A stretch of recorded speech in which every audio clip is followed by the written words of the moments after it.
10টা 5 বেজে গেছে, আমার 5 মিনিট লেট হয়ে গেছে। আসসালামু আলাইকুম দর্শক, আমি মেহেদি হাসান ক্র্যাববেরি থেকে আবারও আপনাদের লাইভে যুক্ত হয়ে গেলাম। সো আমি দেখতে পাচ্ছি কাজী শরীফ নামে একজন ভাই, তিনি যুক্ত হয়েছেন। সো যারা শুনছেন একটু বলবো যে কথা কি শোনা যাচ্ছে কিনা একটু জানাবেন।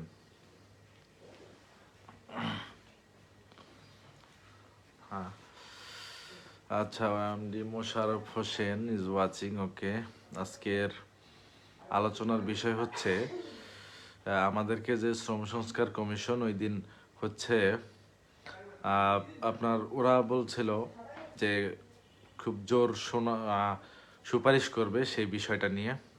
আচ্ছা, ক্লিয়ার শোনা যায় কিনা একটু জানাবেন। হ্যাঁ, আমার মনে হচ্ছে যে ওকে, ধন্যবাদ এমডি মোশাররফ হোসেন, সব ক্লিয়ার হচ্ছে। হ্যাঁ, কাজী শরীফ শোনা যাচ্ছে। ওকে ভাইয়া, thank you. MD Naim Hasan watching. MD Masum Billah ভাই শোনা যাচ্ছে, ক্লিয়ার। আর এস সবুজ হোসেন জিবি ভাই।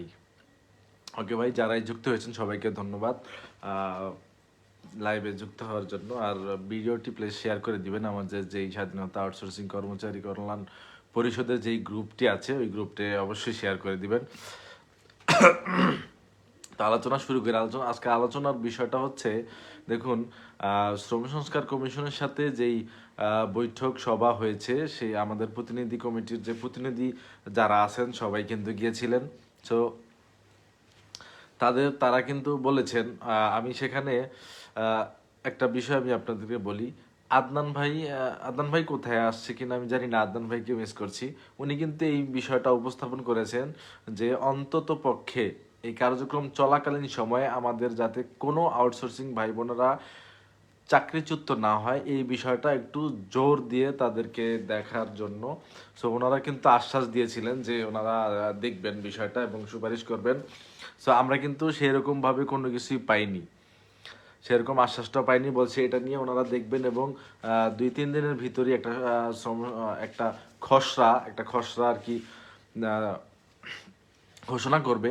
সো সেটা অলরেডি 3-4 দিন হয়ে গেছে, তিন দিন হয়ে গেছে, এখনো কিন্তু আমরা কোনো খসড়া দৃশ্যমান কোনো কিছুই দেখতে পাইনি। সো এখনো কিন্তু চাকরিচ্যুত হচ্ছে। আজকে আমাকে রাজশাহী থেকে এক ভাই ফোন দিয়েছিলেন, বলল যে ওনাদের এই 31 তারিখে ওনাদের মেয়াদ শেষ, এরপরে নতুন যিনি টেন্ডার পেয়েছেন ওনার কর্মচারী উনি হচ্ছে নিয়োগ দিবেন। সো এটা দেখুন, এটা কিন্তু খুব দুঃখজনক বিষয়। তারা কিন্তু কথা রাখেনি, কোনো পদক্ষেপই কিন্তু তারা নেয়নি। আদনান ভাই যে উপস্থাপন করলো যে আপনাদের কাছে আমাদের অনুরোধ যে সারা বাংলাদেশে যারা যারা চাকরিচ্যুত হচ্ছে এই কার্যক্রম চলাকালীন সময়ে প্রাথমিক পর্যায়ে কেউ যেন চাকরিচ্যুত না হয় এই বিষয়টা নিশ্চিত করতে তারা আশ্বাসও দিয়েছিলেন। এবং তারা বলেছিলেন যে এই বিষয়টা নিয়ে কিছুদিনের ভিতরে একটা খসড়া হবে, এরকমটাই হয়েছিল। আশা করেছিলাম আমরা আসলে, কিন্তু সেটা কিন্তু আমরা পাইনি। সো বলাই যায় এটা হচ্ছে তারাও কি আমাদেরকে আশা দিল তাহলে? সো এই বিষয়টা খুবই দুঃখজনক। আর আরেকটা বিষয় হচ্ছে, দেখুন, যেটা নিয়ে কিন্তু আলোচনা হয়েছে, সেখানেও আলোচনা হয়েছে যে কার্যক্রম চলাকালীন সময় আউটসোর্সিং বিষয়ে। ওকে, এই যে আদনান ভাই যুক্ত হয়ে গেছেন। আদনান ভাই, আসসালামু আলাইকুম। সো আদনান ভাই বলেন, আপডেট কি? আদনান ভাই আমার থেকে ভালো জানে। হ্যাঁ, আমরা আপনার আপডেট শোনার জন্য বসে আছি। আসলে যে বিষয়টা দেখুন, আজকে কিন্তু দেখেছি গ্রুপে কিন্তু অনেকেই আমরা দেখেছি যে ওয়াসায় কিন্তু আবারও হচ্ছে আউটসোর্সিং এ জনবল নিয়োগ দেবে, এজন্য তারা 2টা কমিটি তারা গঠন করেছে, 2টা ভাগে হয়তো বা জনবল নিয়োগ দিবে। তো তাহলে আমরা বলতে পারি, মোটামুটি নিশ্চিতভাবে বলতে পারি যে, আচ্ছা, দীপন দত্ত ভাই কেমন আছেন? আলহামদুলিল্লাহ ভাই, ভালো আছে। আমরা বলতে পারি যে শ্রম সংস্কার কমিশন এখনো পর্যন্ত আমাদেরকে যে আশ্বাস দিয়েছিল তারা জোরদারে সুপারিশ করবে, এখনো পর্যন্ত তাদের দৃশ্যমান কোনো কার্যক্রম আমরা কিন্তু দেখতে পাইনি। 3 দিন হয়ে গেছে, একটা খসড়া আসার কথা ছিল কিন্তু সেটা কিন্তু আসেনি। তো এখানে খুবই হতাশজনক একটা বিষয়। সেই বিষয়টা আমি যেটা দেখতে পাচ্ছি, আমি কিন্তু গতকালকেও কেন্দ্রীয় প্রতিনিধি যারা আছে হোয়াটসঅ্যাপ গ্রুপে এবং যারাই আছে তাদেরকেও বলছি যে আমার মনে হচ্ছে না যে শ্রম সংস্কার কমিশন এত সহজে বিষয়টা হ্যান্ডেল করবে এবং আপনাদের বিষয়ে জরুরি পদক্ষেপ করবে। সবচেয়ে ফার্স্ট যেই পদক্ষেপটা তাদের নেওয়ার প্রয়োজন ছিল জরুরি, সেটা হচ্ছে আচ্ছা, আরাফাত সানি কমিটি আবার শ্রম সংস্কার কমিশনের সাথে দেখা করে এই নিয়োগের কথাটা জানানো দরকার। হ্যাঁ ভাই, হ্যাঁ, তো সবচেয়ে জরুরি যে বিষয়টা আদনান ভাই কিন্তু উপস্থাপন করেছে সেই বিষয়টা হচ্ছে যে আহ, এ, চাকরিচ্যুত যারা হচ্ছে উইদাউট, এই বিষয়টা সবার আগে স্থগিত করা, কেউ যাতে চাকরিচ্যুত না হয় এবং যাদের বকেয়া বেতন আছে এই বকেয়া বেতনগুলা পরিশোধ করা, কেননা এগুলা তাদের মাথার ঘাম পায়ে ফেলে পরিশ্রম করা তাদের টাকা, রক্ত পানি করা টাকা, এই টাকাগুলা তাদের যে বকেয়া রয়ে গেছে এগুলা পরিশোধ করা। সো এই বিষয়ে কিন্তু আমরা কোনো পদক্ষেপ এখনো দেখতে পাইনি। সো আদনান ভাই আমাদের সাথে যুক্ত আছে, আমি ওনারা কোনো পদক্ষেপ দেখতে পেয়েছে কিনা সেটা বলেন আদনান ভাই, আমরা কিন্তু দেখতে পাইনি। আচ্ছা যাই হোক, আমি বলেছিলাম যে এই আমার মনে হচ্ছে না শ্রম সংস্কার কমিশন কিছু করবে, কেননা যদি কিছু হতো তাহলে উপদেষ্টাদের সাথে যতক্ষণ আগে যমুনায় তাদের সাথে আলোচনা হয়েছে, কিছুটা হলেও আপনার যদি 10%ও যদি আপনার দৃশ্যমান আমরা কিছু পেতাম তাহলে বুঝতাম, কিন্তু তাদের সাথে এতবার আলোচনা হওয়ার পরেও যেহেতু শ্রম সংস্কার কমিশন ওই একই কথা কিন্তু তাদেরকে বলবে, রিকোয়েস্ট করবে, একই বিষয় কিন্তু তাদেরকে জানাবে, রাইট? সো তারা উপদেষ্টারা যারা আছে তারা বলবে যে এগুলো আমরা জানি, সব এগুলো আমরা জানি, এটা বিষয়টা তারা হচ্ছে দেখি দেখি বলে চালিয়ে দিবে, আমার যেটা মনে হচ্ছে। আচ্ছা, আদনান ভাই কি লেগেছে? ভাই প্রোগ্রাম হয়েছে মঙ্গলবার সন্ধ্যায়, বুধবার বড়দিন ছিল, বৃহস্পতিবার একদিন ছিল অফিস ডে, শুক্রবার শনিবার অফ ডে। হ্যাঁ, তারপরও আচ্ছা, এনটিভি নিউজ দেখেছেন? হ্যাঁ, সেটা দেখেছি। তারপরও তো আচ্ছা, দেখা যাক কি হয়। কিন্তু আমরা একটা বিষয় নিয়ে হতাশ, সে বিষয়টা হচ্ছে যে এই যে ওয়াসায় যে আবার নতুন করে নিয়োগ দিল এই বিষয়টা নিয়ে হতাশ। তারপর হচ্ছে তারা দুইটা ভাগে আউটসোর্সিং কর্মচারী জনবল নিয়োগ দিবে এই বিষয়টা নিয়ে হতাশ, কেননা এখানে কার্যক্রম চলাকালীন বিষয়ে কোনো নিয়োগ হওয়া মানিয়ে হচ্ছে আপনাদের এই পুরো বিষয়টা বানচাল হয়ে যাবে, আগের মতোই চলছে। সো আমি একটা নিউজ পেয়েছি, কিন্তু এই নিউজের যে সত্য কতটুকু, এটার আহ, মানে যৌক্তিকতা কতটুকু বা এটার সত্যতা কতটুকু আমি সেটা জানি না। নিউজটা আমি শুনেছি যে সমস্ত কোম্পানি বাদ দিয়ে দিবে এই আগামী মাসেই। সো এটার কোনো ভিত্তি নেই আসলে, আমি কোনো প্রমাণ এখনো পাইনি, যার কারণে আমি বিশ্বাস করছি না। অনেকে আমাকে প্রশ্ন করেছেন ভাই কোম্পানি নাকি বাদ দিয়ে দিবে আউটসোর্সিং, এই যে ঠিকাদার এটা মানে বাদ দিয়ে দিবে, বাদ দিয়ে দিলে তাহলে আমাদের কি হবে, আমাদের তো চাকরি থাকবে না। সো আমি তাদেরকে বলতে চাই যারা এরকমটা যদি হয়, আমি এটার এখনো কোনো প্রমাণ্য দলিল বা কোনো কিছু পাইনি। হুম। আচ্ছা, এনটিভি নিউজে কিন্তু বার্তা দিয়েছে আউটসোর্সিং প্রথা বাতিলের সুপারিশ করবে। হ্যাঁ, বার্তা দিয়েছে সুপারিশ করবে, কিন্তু আমরা তো এখনো সমান পাইনি ভাই এই বিষয়টাই। এই যে আমি এটাই বলতেছিলাম, এই নিউজটা দেখে অনেকে বলেছে যে বাতিলের সুপারিশ যেটা বা এরকম হয়। সো এটা নিয়ে অনেকে কিন্তু ভয় পেয়েছে, অনেকে সারা বাংলাদেশে অনেকে ফোন দিয়ে বলছে ভাই যদি আমাদের এই আউটসোর্সিং প্রথা বাতিল হয়ে যাবে, কোম্পানি মাঝখান থেকে বাদ দিয়ে দেয়, তাহলে আমরা কি করব, আমাদের তো চাকরি থাকবে না। সো আমি তাদেরকে বলতেছি যে আপনারা হতাশ হবেন না, আমরা তো এটাই চেয়েছিলাম। আপনারা যে আন্দোলনটা করেছেন সেই আন্দোলনের মূল উদ্দেশ্যটা কিন্তু এটাই, যে এই আউটসোর্সিং প্রথা বাদ দিয়ে দেখ। আউটসোর্সিং প্রথা বাদ দেওয়া মানে হচ্ছে আপনাদের এখানে নিয়োগ হবে, আপনারা স্থায়ীভাবে সেখানে থাকতে পারবেন। সো আমরা তো এটাই চাই। এজন্য আপনারা হয়তো বোঝার ভুল, কেউ বুঝতেছেন না, এটার জন্যই তো আপনারা আন্দোলন করছেন। যদি এটা হয় তাহলে তো আর কোনো কথাই নেই। আচ্ছা, আমি কিছু কমেন্টস নেই। কল্যাণ এমকে কেন্দ্রীয় কমিটি কিছু করতে পারবে না ভাই, অযথা আশা দিয়ে রেখে লাভ নেই। ভাই কিছু করতে পারবে না পারে সেটা হচ্ছে পরের বিষয়, বা আল্লাহ ভালো জানে। আল্লাহ যদি চায় তাহলে অবশ্যই সম্ভব, কিন্তু চেষ্টা করতে তো সমস্যা নেই, তারা কিন্তু অক্লান্ত পরিশ্রম করছে। সো ধৈর্য হারা হলে চলবে না। আচ্ছা, আরাফাত সানি সবকিছু বাদ দিয়ে কমিটিকে আন্দোলনের ডাক দিতে বলেন, রাজপথ ছাড়া সিদ্ধান্ত হবে না। এটা এটা একটা এই কথাটা একটা যুক্তিসঙ্গত কথা বলেছেন ভাই, আন্দোলন ছাড়া আসলে আমার মনে হচ্ছে না কিছু হবে। আচ্ছা, জাহাঙ্গীরনগর বিশ্ববিদ্যালয়ে আরো 32 জনকে নিয়োগ দেবে, এই যে দেখছেন অনেকে কিন্তু বলেছে। এমডি আলমগীর আমার প্রতিষ্ঠানে 3জন চাকরি ছেড়ে চলে গেছে, পরবর্তীতে আবার 3জন লোক দিছে কোম্পানি। হ্যাঁ, এই বললাম যে লোক কিন্তু দিচ্ছেই, দিচ্ছে। আচ্ছা, আদনান ভাই কি লিখেছে? ভাই পদক্ষেপ নেওয়া হচ্ছে, আমরা আলোচনা করছি। হ্যাঁ, সেটা জানি, আলোচনা চলছে। আমি সেটা বলছি যে আমাদের যে প্রতিনিধি ভাইয়েরা আছে তারা কিন্তু অক্লান্ত পরিশ্রম করছে। সো আমার মনে হচ্ছে যে বেশি ওয়েট করা ঠিক হবে না, বেশি দিন সময় দেওয়া ঠিক হবে না, কেননা দেশের পরিস্থিতি কিন্তু খুবই খারাপ। সচিবালয়ের ভিতরে আগুন লেগে গেছে, দেখুন যেভাবেই হোক এটা কিন্তু একটা খুব একটা বড় ইস্যু। এই ইস্যুটা দেখিয়ে কিন্তু আপনাদেরকে বলতে পারে যে সচিবালয়ে আগুন লেগেছে, বিভিন্ন অস্থিতিশীল পরিস্থিতিতে আছে, এখন সম্ভব না, কিছু সময় চাই, এই আর কি। এসে আজিজুল জুনেদ সাকিব, ভাই স্যার কি আমাদের এইটার জন্য আর কিছু করবে না ভাই? আচ্ছা, এটা এটা আমাদের প্রতিনিধি কমিটি যে ভাইয়ারা আছে তাদের সাথে যোগাযোগ হয়েছে, তারা জানে ভাই কে কার জন্য করে। ওনারা সংগতি জানানোর জন্য এসেছিল, সংগতি যথেষ্ট জানাই, সেই জন্য তাদের প্রতি অক্লান্ত অবশ্যই আমাদের কৃতজ্ঞতা আছে। দীপন দত্ত, ভাই বাংলাদেশ ক্ষুদ্র কুটির শিল্প কর্পোরেশন বেসিক আউটসোর্সিং কর্মচারী নিয়োগ দিবে, কমিটি গঠন করা হয়েছে। আচ্ছা, আমি আদনান ভাইকে একটা প্রশ্ন করি। আদনান ভাই, এখন পর্যন্ত আপনারা এই বিষয়টা কি জানতে পেরেছেন যে সারা বাংলাদেশের যে কটা প্রতিষ্ঠান আছে কতজন কর্মচারী ভাই বোনেরা চাকরিচ্যুত হয়েছেন, আপনারা কি এটা জানতে পেরেছেন? আমার মনে হচ্ছে যদি এই যে আমি শিওর জানি না আপনারা জানতে পেরেছেন কিনা, বা এই সংখ্যাটা আপনাদের কাছে আছে কিনা, কোন প্রতিষ্ঠানে কতজন। আমার মনে হচ্ছে যদি আপনাদের কাছে থেকে থাকে আপনারা, তাহলে তো অবশ্যই এটা নিয়ে আপনারা কাজ করছেন।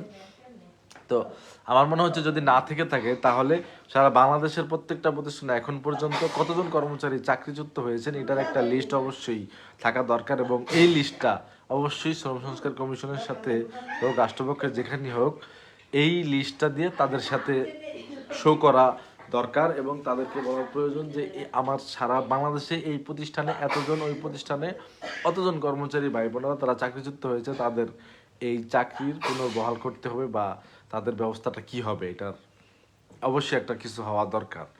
অনেকের কিন্তু বকেয়া বেতন রয়ে গেছে 7-8 মাসের, কিন্তু সে চাকরিচ্যুত হয়ে গেছে, তার বকেয়া বেতনও নাই, চাকরিও নাই, এই বিষয়টা কিন্তু দেখা প্রয়োজন। আরাফাত সানি, এদিকে আমাদের চাকরি চলে যাইতেছে আর শ্রম সংস্কার কমিশন আমাদের বিষয়ে সুপারিশ করবে, এ নিয়ে বসে আছে ভাই। এই রাইট, এই কথাটাই আমি বললাম যে যারা যারা এখনো পর্যন্ত চাকরিচ্যুত হয়েছে এবং যারা আরো আছে সিরিয়ালে আছে, তাদের কিন্তু ডেট দিয়ে দিছে যে এই তারিখের পর আর চাকরি থাকবে না, ডিসেম্বর জানুয়ারি এরকম। সো আমার মনে হয় এটা এটা একটা লিস্ট হওয়া দরকার, সারা বাংলাদেশে এখন পর্যন্ত কোন প্রতিষ্ঠানে কতজন চাকরিচ্যুত হয়েছে এই লিস্ট একটা থাকা দরকার। কল্যাণ আমকে কই চেষ্টা করেছে, এখন তো কোনো কিছুই বোঝা যায় না ভাই, সব কিছু বন্ধ করে দিছে। আরিফ মাহমুদ, ধন্যবাদ ভাই। না, ওই যে ভাই আদনান ভাই কিন্তু ক্লিয়ার করে দিয়েছে যে আপনার মঙ্গলবার হচ্ছে তাদের সাথে সভা সমাবেশ হয়েছে, তারপরে ক্রিসমাস ডে গেল, শুক্র শনিবার 2 দিন অফ ডে গেল, এখানে কার্যক্রম বন্ধ। সো আমরা আগামীকালকে ওয়ার্কিং ডে আছে, সো আমরা দেখি আগামীকালকে আরো ওয়ার্কিং ডেগুলোতে কি আসে আগামী সপ্তাহে। যদি কোনো পদক্ষেপ সেরকম আমরা দেখতে না পাই, তাহলে পরবর্তী ব্যবস্থা অবশ্যই হবে,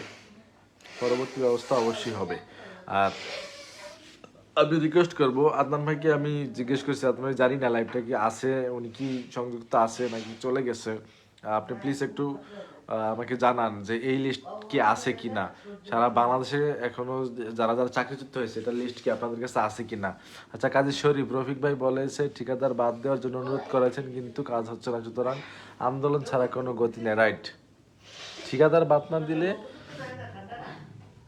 ঠিকাদার যদি বাদ না দেন, তাহলে এটা যদি না মানে তাহলে কোনো কিছু সম্ভব না। আসলে আউটসোর্স হবে ডিরেক্ট প্রতিষ্ঠানের মাধ্যমে, যদি আপনারা রাখতেই চান। প্রথমত এটা রাখা যাবে না, তারপরে যদি আপনারা একদম না পারেন, তাহলে একজন নাগরিক হিসাবে, বাংলাদেশের একজন নাগরিক হিসাবে তাকে পূর্ণ মর্যাদা দিয়ে তার চাকরির যেই সমস্ত সুযোগ সুবিধা সে প্রাপ্য নাগরিক হিসাবে বাংলাদেশে, সেগুলো সব দিয়ে তারপর হচ্ছে সেই কথা। আচ্ছা, আদনান ভাই কি লিখেছেন, মন্ত্রণালয় প্রতিনিধিদের কাছে তথ্য চাওয়া হয়েছে, রফিক ভাই সবাইকে তথ্য জানতে অনুরোধ করেছে বরাবর। আচ্ছা, শ্রম সংস্কার কমিশনের কাছে প্রতিষ্ঠান ভিত্তিক আবেদন জমা দিতে বলেছে। হ্যাঁ, এই যে এই বিষয়টা, সো এটা একটা মেজর পয়েন্ট। আর পাচ্ছে যে আমাদের চাকরিটা যেন না যায়, যত তাড়াতাড়ি সম্ভব এর একটা সিদ্ধান্ত নিয়ে আসেন ভাই। হ্যাঁ, এটাই চেষ্টা করা যে কতজন সারা বাংলাদেশে কোন প্রতিষ্ঠানে চাকরিচ্যুত হয়েছে এবং পরবর্তী সিরিয়ালে কারা আছে। রাজপথ ছাড়া কোনো দিনও আমাদের দাবি পূরণ হবে না। আচ্ছা, আমি একটা বিষয় এখানে বলি যে রফিকুল ইসলাম ভাই যেটা বলেছেন যে তারা ঠিকাদার বাদ দেওয়ার জন্য অনুরোধ করেছেন, কিন্তু সেটা তারা মানতেছেন না। তো যদি তারা না মানে বা সেটা না মেনে আপনারা যদি সেটা মেনে নেন, তাহলে আমার মনে হচ্ছে যে আপনারা এটা একটা ভুল পদক্ষেপ হবে। কেননা যদি আপনি এখন আপনাদেরকে বলবে যে ঠিক আছে, এরপর থেকে আমরা কঠোর নজরদারিতে থাকবে, যে কোনো প্রতিষ্ঠানে কেউ চাকরিচ্যুত হবে না, তারাই পূর্ণবহাল থাকবে এবং তাদের কর্মঘটনা ঠিক করে দিলাম এবং নিয়োগের ক্ষেত্রে কোনো দুর্নীতি বা সেখানে কোনো ঘুষ নেওয়া হবে না। এটা যদি বলে আপনাদেরকে বুঝ দিয়ে দেয়, আপনারা যদি সেটা মেনে নেন, আমার মনে হয় এটা একটা বোকামি হবে। কেননা দেখুন, যতই এটা বলুক, হয়তো প্রথম 6 মাস কিংবা 2-1 বছর হচ্ছে আপনার এরকম তারা একটু কেয়ারফুলি এটা হ্যান্ডেল করবে, আপনাদের ঠিক সময় মতো বেতনগুলো দিয়ে দিবে, বকেয়া রাখবে না। কিন্তু এইটা বেশি দিন চলতে থাকলে আপনার দুর্নীতি হবেই, প্রকাশ্য হোক অপ্রকাশ্য হোক, যেভাবেই হোক, এটা আপনারা কেউ বুঝতে পারবেন না। তারা হচ্ছে আপনার নিয়োগের ক্ষেত্রে ঘুষ তারা নিবি ভাই 100%, এটা কখনই সম্ভব না। ঠিকাদার রেখে আপনি 100%, 100% কেন 90% আপনি এখানে কিছুই করতে পারবেন না, বেতন ঠিক মতো পাবেন না, বকেয়া থাকবে এবং আপনাদের চাকরির যে একটা মর্যাদা সেটাও থাকবে না, কিছুই থাকবে না, আপনাদের ন্যায্য অধিকারও আপনারা পাবেন না।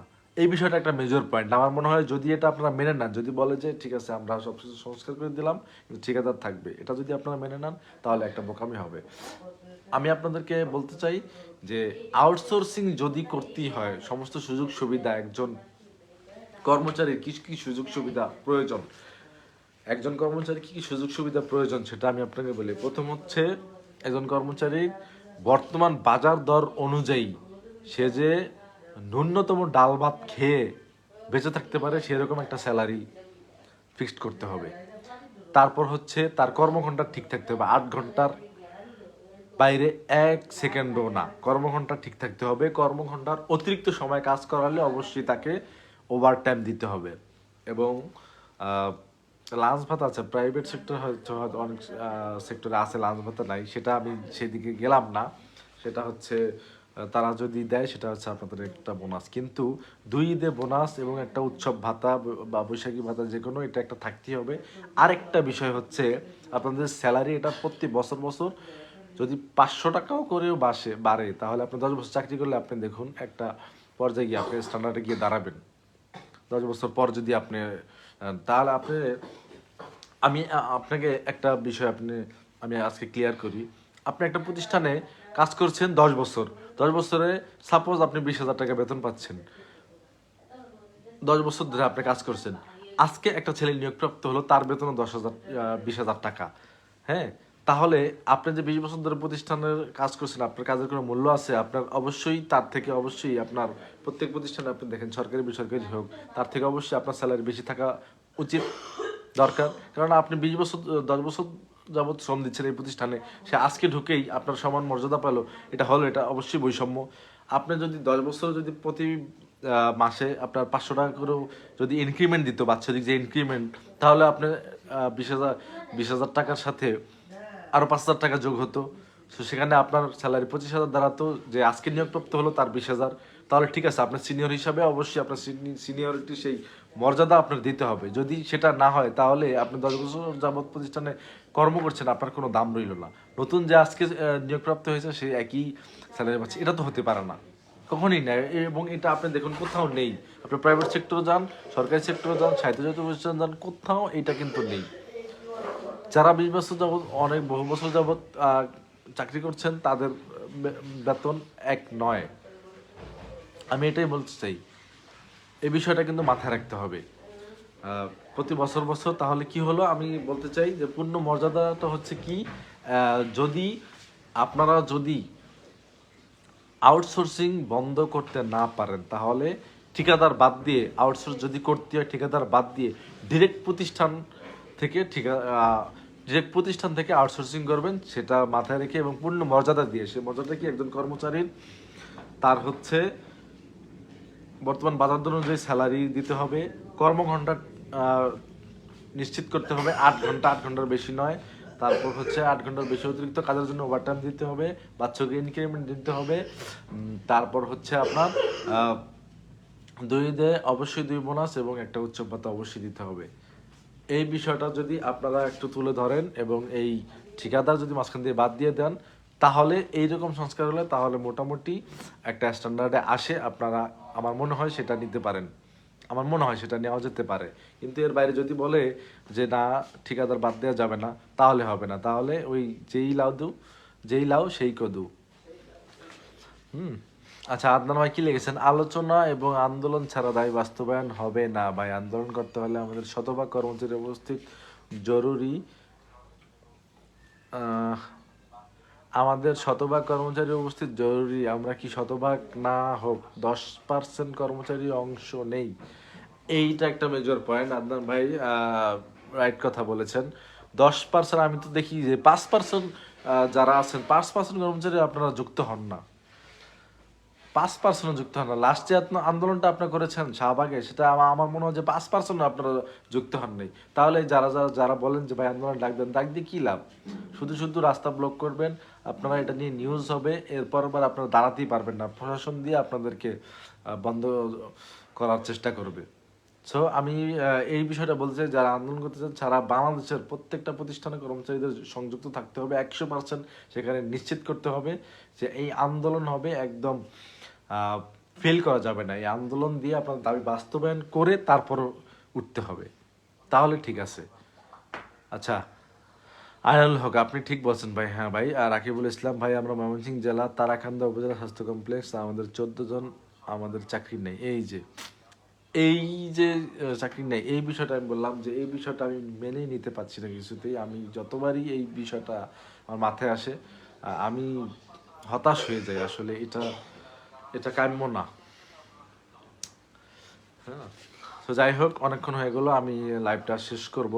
সো তার আগে আজকের যেই পয়েন্টগুলো আলোচনা হলো সেটা কিন্তু আমি আবার একটু বলে দেই।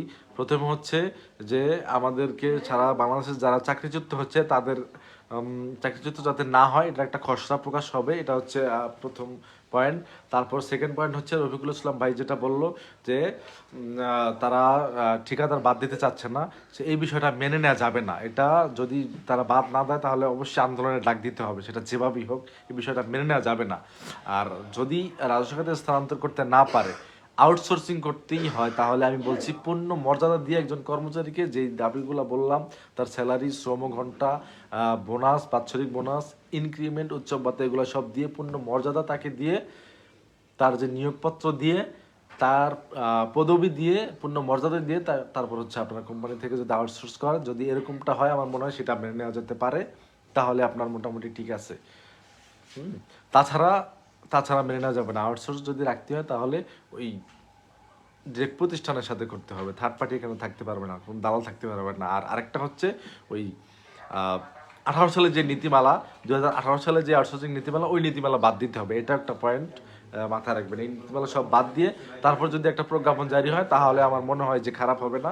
আপনারা একটু ভেবে দেখবেন। অনেকে আছে আমার কথা, এরকম একটা ভিডিও কিন্তু আমি দিয়েছিলাম, অনেকে আছে কথা না বুঝে বোঝার চেষ্টা করবে না, না বুঝে কিন্তু উল্টাপাল্টা কমেন্টস করবে। সো আপনার ওটা বুঝতে হয়। আমি যেটা বললাম আপনারা একটু মাথা দিয়ে চিন্তা করে দেখবেন, গভীরভাবে চিন্তা করে দেখবেন যে আসলে আপনারা যেটা বলছেন এটা কিন্তু লম্বা একটা প্রসেস, এত সহজ যাবে না। আগে আপনি বসেন, তারপর আপনি শুতে পারবেন। সেটাই বললাম যে একটা একটা করে স্টেপ পার করতে হবে। প্রথমে আমাদের মেইন যেই দাবি সেটা হচ্ছে 2018 সালের নীতিমালা বন্ধ করে এই ঠিকাদার মাঝখান থেকে তুলে দিতে হবে। আউটসোর্সিং করতে হলে প্রতিষ্ঠান থেকে করতে হবে, এবং আউটসোর্সিং করতে হলে একজন কর্মচারীকে তার পূর্ণ মর্যাদা, চাকরির পূর্ণ মর্যাদা, তার পূর্ণ সম্মান দিয়ে তারপর হচ্ছে তাকে আউটসোর্সিং করাতে হবে, তাহলে আমার মনে হয় ঠিক আছে। তো যাই হোক, যাবার আগে আমি বলতে চাই সবাই প্লিজ এই ভিডিওগুলো শেয়ার করে দিবেন, আর নিত্য নতুন আপডেট পেলে অবশ্যই ফলো দিয়ে দেবেন। আচ্ছা, আমি কিছু কমেন্টস নেই। পলাশ পলাশ, ওই যে ওয়াচিং, আইনুল হক, সবকিছু বাদ দিয়ে কমিটিকে আন্দোলনের ডাক দিতে বলেন, রাজপথ ছাড়া সিদ্ধান্ত হবে না ভাই, সবকিছু বোঝা হয়ে গেছে ভাই। জি ভাই, আপনার কথা রাইট, তবে আপনারা প্রস্তুতি নেন, আন্দোলনের ডাক যে কোনো সময় দিয়ে দিবে, জাস্ট কিছুদিন ওয়েট। আচ্ছা, মোহাম্মদ তারেক কি লাগছে, তারেক তাফি, আপনার কথাগুলো যৌক্তিক ভাইয়া, 2018 সালের নীতিমালা বাদ দিয়ে নতুন নীতিমালা হোক, রাইট। হ্যাঁ, মোহাম্মদ শেফাজুল ইসলাম, বর্তমান কি অবস্থা? কার্যক্রম চলছে ভাইয়া, এখনো রেজাল্ট নেই, যেহেতু ওয়ার্কিং ডে অফ ডে ছিল 3 দিন, যার কারণে এখনো কিছু আমরা পাইনি। কাজী শরীফ, সবাই টাকা তুলে বিভিন্ন জেলা থেকে আউটসোর্সিং ভাইদের গাড়ি ভাড়া দিয়ে আনতে হবে ঢাকায়, তাহলে কাজ হবে। ভাই সেটা আমার মনে হয় যে সে বিষয়ে কথা বলছে আমাদের যে প্রতিনিধি যেই কমিটি আছে, তারা হচ্ছে প্রত্যেক জেলায় সফর করার জন্য ভাবছে আর চেষ্টা করছে যে কি করা যায়। প্রত্যেকটা জেলায় তারা সফর করতে চাচ্ছে, বাট এখানেও কিন্তু অনেক বড় একটা ইস্যু আছে, ফান্ডের একটা বিষয় আছে। আর সব কিছু মিলে তারা পরামর্শ করছে, দেখা যাক কি করা যায়। আশা করি ভালো কিছু অবশ্যই হবে। আচ্ছা, এমনি Milon Haque watching Islamic Cyber Media is watching. Okay, সবাই ভালো থাকবেন এবং সুস্থ থাকবেন, আর কেউ টেনশন করবেন না। ইনশাল্লাহ আল্লাহ যা করে ভালোর জন্যই করে, আশা করি ভালো কিছু হবে। আমাদের কার্যক্রম কিন্তু চলমান আছে। যারা প্রতিনিধি কমিটিতে আছে তারাও কিন্তু রাত দিন আপ্রাণ চেষ্টা করছে। আমরা তাদের প্রতি পূর্ণ আস্থা রেখে ধৈর্য ধরবো। ইনশাল্লাহ সব কিছু ঠিক হয়ে যাবে। আমরা আশা করি এই দাসত্ব প্রথার অবসান হবেই। সবাই ভালো থাকবেন। বিদায় নিচ্ছে এখানেই আমি, মেহেদী হাসান ক্যাপিটি থেকে। আল্লাহ হাফেজ, বাই।